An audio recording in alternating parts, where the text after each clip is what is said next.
안녕하십니까, 언더원입니다. 비가 많이 오면 귀신을 볼 확률이 높아진다고 하는데 그게 사실인지 한번 알아보도록 하겠습니다. 호우가 초현상의 빈도나 강도에 영향을 주고 있을지도 모른다는 이론이 제시되고 있다. 역사적으로 유령 헌터와 심령 애호가들은 물과 유령과의 상관관계에 주목해왔다. 여러 설에 의하면 수역, 특히 강과 같은 흐르는 물은 영적인 에너지의 전도체로서 작용하고 특정 장소에서 유령이 나오기 쉬워질 가능성이 높다고 한다. 예를 들어 번개가 칠 때 방출되는 에너지는 영혼이 나타나기 위해 필요한 에너지를 제공한다고 믿는 사람들도 있다. 비의 형태로 내려오는 물도 에너지원이자 운동 에너지이며 한 방울의 비는 약 12mW의 전력을 가지고 있다. 비들이 내리면 이 비 한 방울 한 방울이 전기를 가지고 있다. 신기합니다. 끊임없이 내려오는 비가 지면과 건물에 에너지를 주입하기 때문에 초현상의 원인이 될 가능성이 있다. 수세기에 걸쳐 유령은 강과 호수, 우물과 강하게 연결되어 왔다. 공기 중에 수분이 증가하고 있을 때, 짙은 안개일 때, 습도가 높은 여름 밤일 때, 그리고 폭풍우가 칠 때다. 저기압이 이어지면서 비가 내리거나 장마가 계속되는 현재 영국의 기상 패턴을 생각하면 많은 심령 스폿은 평소보다 훨씬 포화 상태가 될 것이다. 영국에 비가 엄청나게 온다 그러죠. 멀리 떨어진 호우는 초저주파로 알려진 초저주파 진동의 원천일 수도 있고 초현상으로 인식되는 여러 경험에 자연스러운 설명을 제공할 수도 있다. 초음파는 종종 공황감, 심박수 증가, 혈압 상승 등의 형태로 불안감과 불쾌감을 동반한다. 극단적인 예에서 저주파음은 유령의 환시뿐만 아니라 우울감이나 일반적인 불안감의 원인이 된다. 또한 비가 단순히 트리거 객체로 작동될 수 있다. 고스트 헌터는 그 시대의 의상을 입거나 익숙한 것을 가져와서 영의 커뮤니케이션을 촉구하는 것으로 알려져 있다. 단순한 어떤 종류의 영에게 비는 중요한 의미를 가질 수 있다. 폭풍우 속에서 죽었다면 그럴지도 모른다. 그러니까 비가 오면 토사 내림이 방아쇠가 되어 죽은 날의 날씨와 일치하여 에너지가 솟아올지도 모른다. 이러한 비가 계속되고 있는 것은 즉 영국에서 초현상이 일어나기 쉬운 환경이 계속되고 있다는 가능성을 시사하고 있는 것이다. 일기예보에서는 앞으로 몇 달의 강우량이 평균보다 그 이상이 될 것으로 시사하고 있지만 4, 5월의 소나기라는 단기적인 기상 패턴은 유령 사냥꾼이나 초현상 연구자에게 비가 오는 날씨와 초현상 활동의 상관관계를 관찰하고 기록하는 절호의 기회가 된다. 비가 정말로 심리를 흔드는지 단순히 분위기 있는 유령 체험의 무대를 설정할 뿐인지 향후 몇 주간은 조사를 위한 절호의 기회가 된다. 비가 지붕, 벽, 창문을 치는 소리가 원인 불명의 소리의 원인이 될 수도 있다. 특히 낡고 비가 새는 건물에서는 다양한 표면에 물방울이 떨어지고 비정상적인 소리가 날 가능성이 높아진다. 녹음된 음성이 바깥 빗소리와 결합되면서 괴상한 소리를 만들어낼 수도 있다. 그러니까 비가 많이 오게 되면 비에 의해서 그 소리가 다양한 환경음과 결합되면서 귀신 소리, 우리가 음침한 소리, 이런 소리를 만들어낼 수 있다고 이렇게 얘기하고 있는 것 같습니다. 조금 전에 이제 그 기사는 영국에 관한 기사입니다. 영국에 비가 많이 온다고 했는데 제가 한번 조사를 해봤습니다. 오늘 촬영 날인데 지금 대체로 흐리고 약한 바람이 불며 몇 차례 비겠죠. 96%. 그 다음날 약간 흐리고 몇 차례 소나기 90%. 금요일은 약간 흐림 10%네요. 그 다음에 토요일 한두 차례 짧은 소나기, 그 다음날 약간 흐리고 바람, 그 다음에 또 가벼운 비, 그 다음 약간 흐리고 오후에 몇 차례 소나기, 그 다음 흐리고 오후에 소나기, 따뜻하고 때때로 비가 내림, 대체로 흐리고 따뜻하고 비가 내림. 그러니까 지금 이 8, 9일 동안 지금 비가 엄청나게 내리고 있습니다. 이게 지금 장마철도 아닌데 영국에서는 이렇게 부슬부슬 비가 내리고 있는 모양입니다. 그런데 그렇게 되면 어떻게 되겠습니까? 분위기가 다운되고 음침해지겠죠. 그래서 제가 재미나이한테 한번 물어봤습니다. 비가 많이 내리는 영국에서 왜 귀신 유령 이야기가 많고 스팟이 많은지 물어보니까 재미나이가 이렇게 대답을 해주더군요.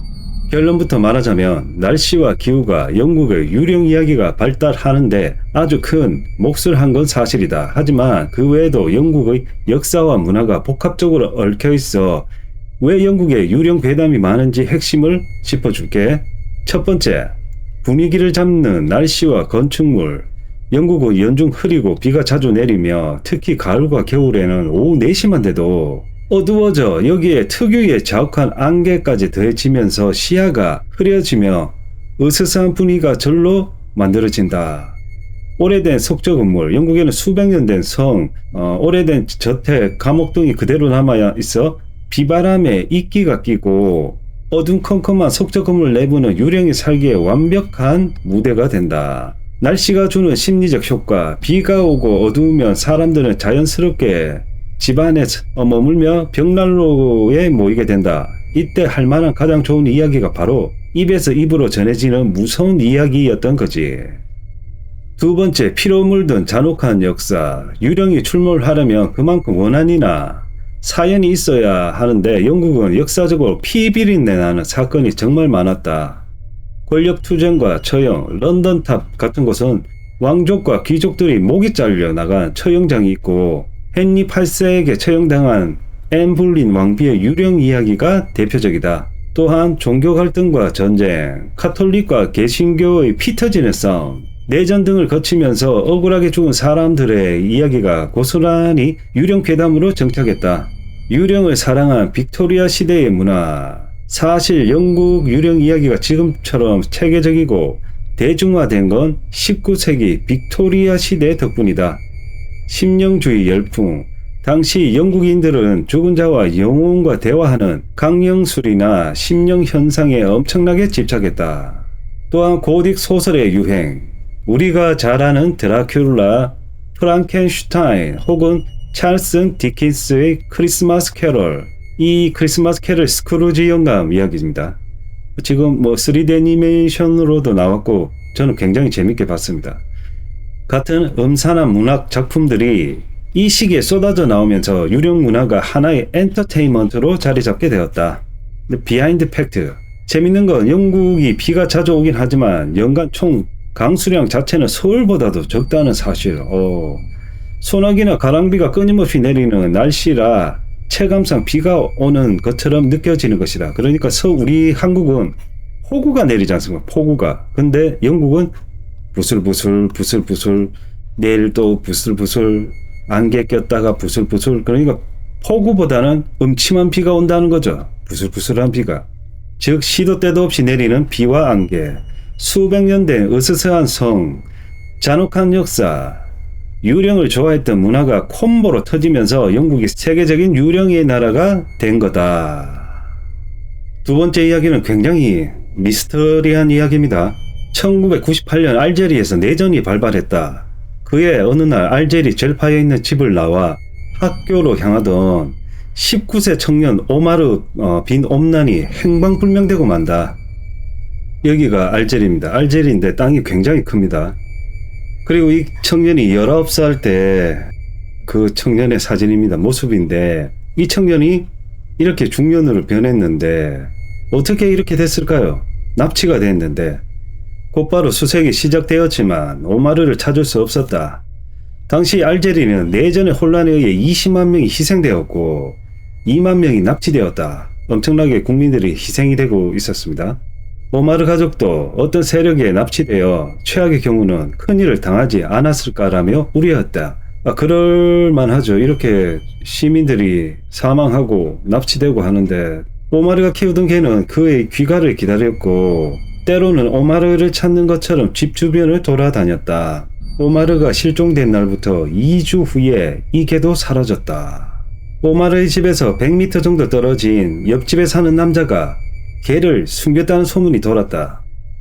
이 남자의 집 앞에서 개가 짖는 모습이 몇 번이나 목격되었기 때문이다. 이건 수상합니다. 옆집 남자가 시끄럽게 이 개를 없앤 것이 아닐까라는 것이다.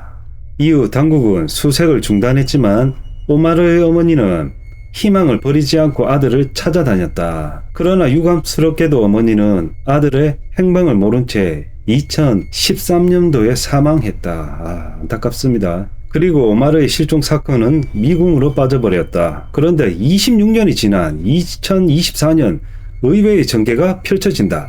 옆집에 사는 남자의 형제를 자칭하는 한 남자가 SNS에 오마르의 행방불명과 관련되어 있다며 글을 쓴 것이다. 역시 옆집 남자가 뭔가 있습니다. 오마르의 가족이 게시물을 보고 경찰에 신고했고 결국 알제리 검찰청이 가택 수색을 진행했다. 그리고 5월 12일 45세의 오마르가 옆집의 양 오두막에서 발견되어 보호되었다.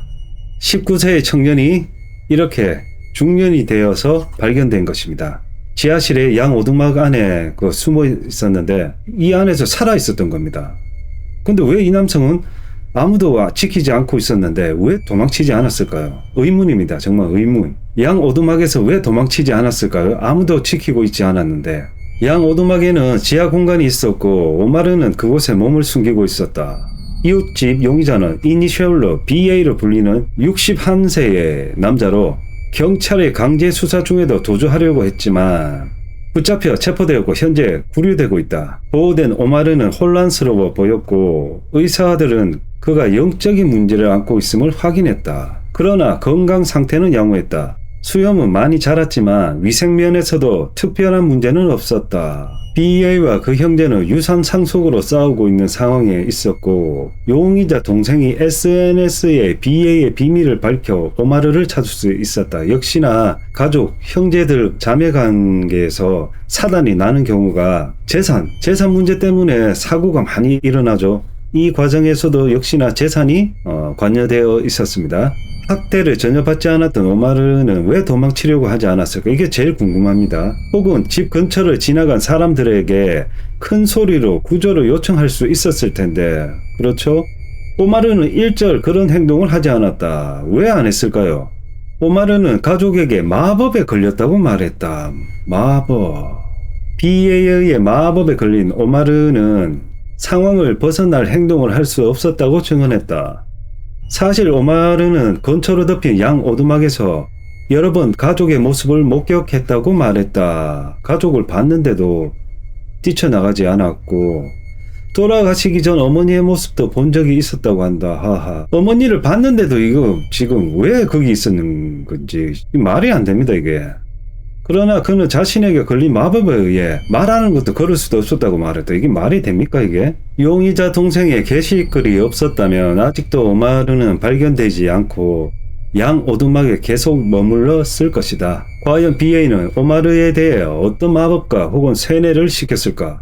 남성의 집이었고 여기는 자신의 집인데 이 남성이 어떻게 19살의 이 청년이 어떻게 이 남성의 집으로 갔는지 19살 오마르는 당연히 집으로 돌아갈 수 있었을 텐데 61세의 남성이 어떻게 이 오마르를 세뇌를 했었는지 바로 옆집이었는데 어머니도 보고 가족도 봤는데 오마르는 나가지 않았습니다.